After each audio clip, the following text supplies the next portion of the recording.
Hello, everyone. Welcome back to the Personal Stylist Podcast. This week on the podcast, we are wrapping up a really fun series called the Success Series. I am Sydney. I am your host, and I am leading you through all of the awesome episodes on success. So let's jump into today's episode. But first, if you are just tuning in, I would really invite you to go back and listen to episode 33, where we work through an exercise to help you write your own definition of success. That is the foundational episode to these other three that you're going to listen to.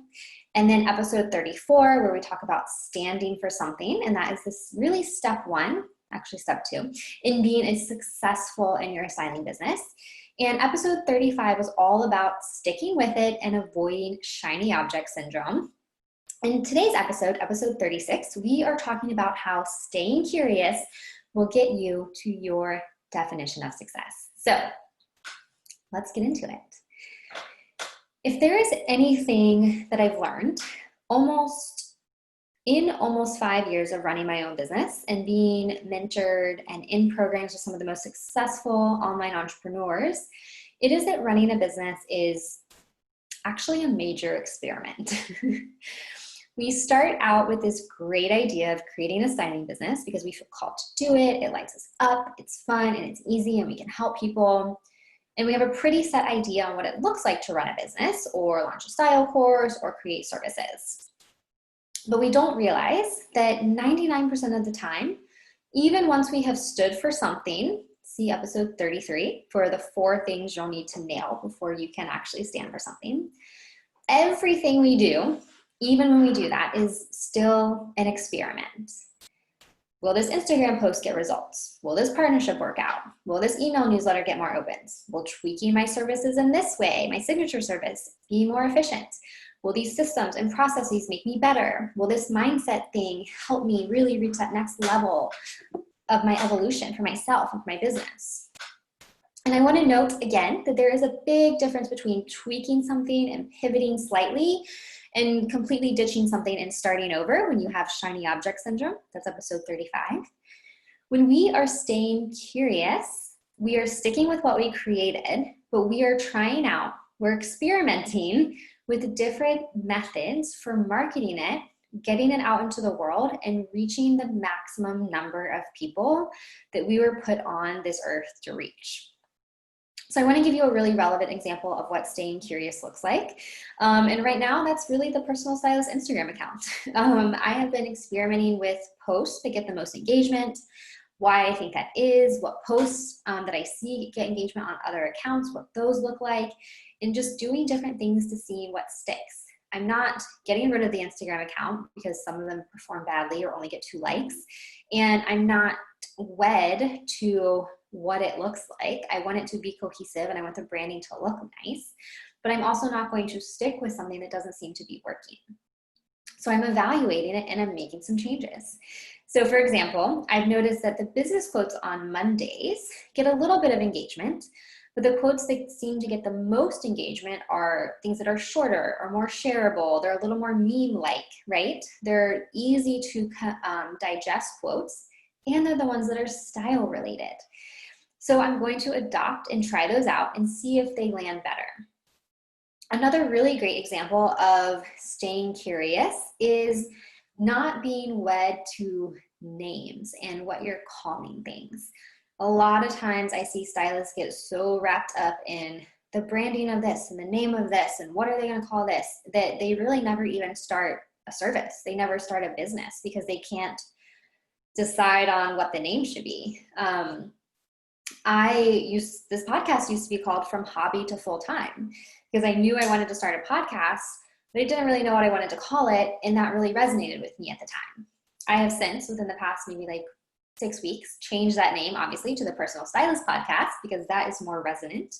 That is more in line with what I am teaching, is that I believe that any stylist, whether you are part-time or you're side hustling, can be a successful stylist. You don't have to be a full-time stylist to be successful. And so I changed the name. And I may change this Instagram handle name again. I'm actually working with a business coach now, and she asked me a question. She said, are you really into the name of this? And I said, not really. It's just a name. I changed the name of my style course 3 times, right?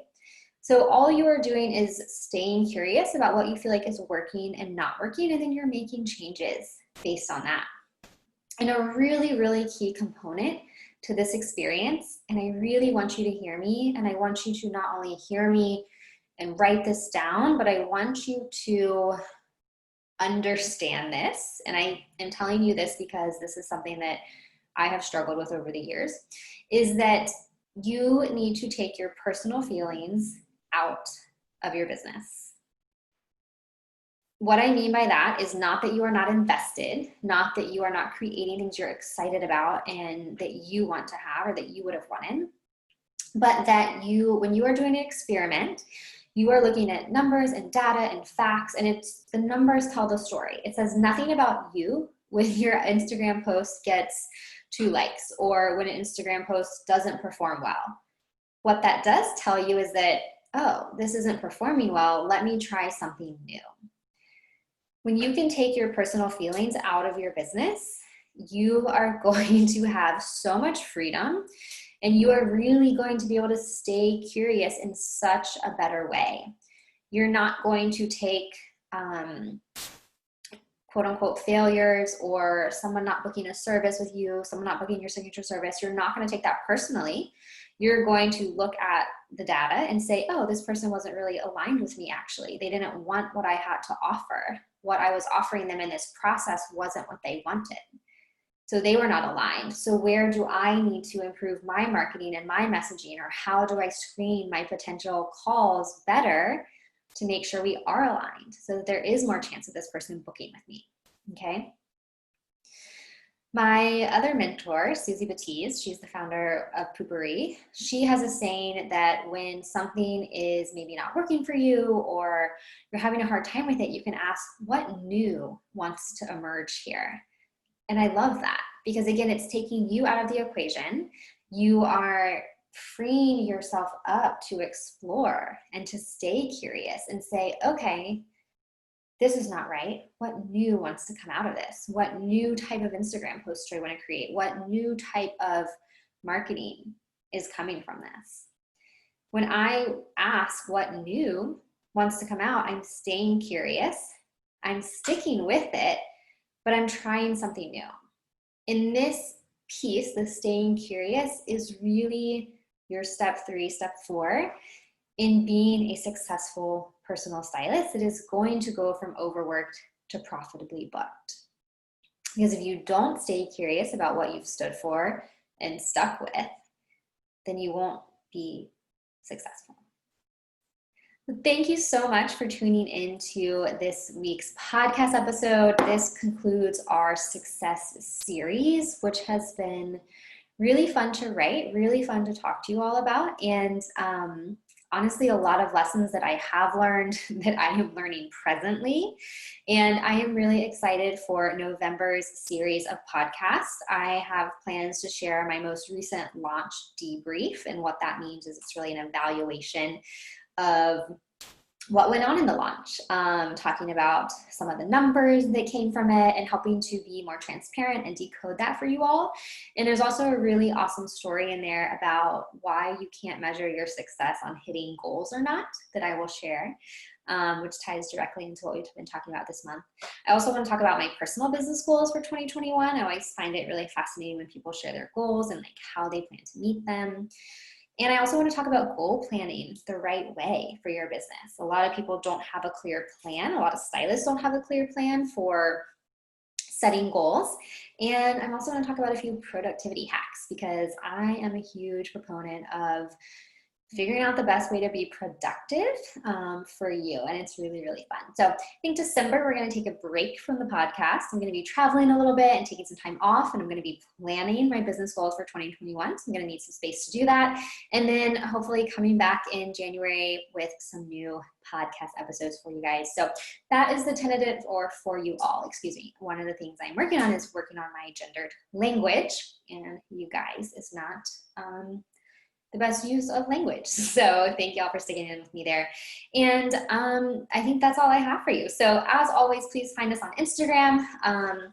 Personal Stylist Network and Chic Stripes. Currently, I think there may be some changes coming to that. So if you're listening to the podcast, you're the first to know. Thank you all so much again for listening to this podcast. It always really warms my heart when I hear that you all are listening, that you're loving, that you're giving feedback, and that they're really, really helping you.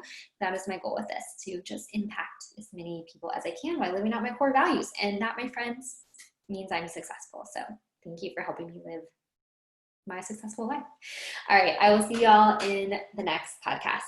Bye.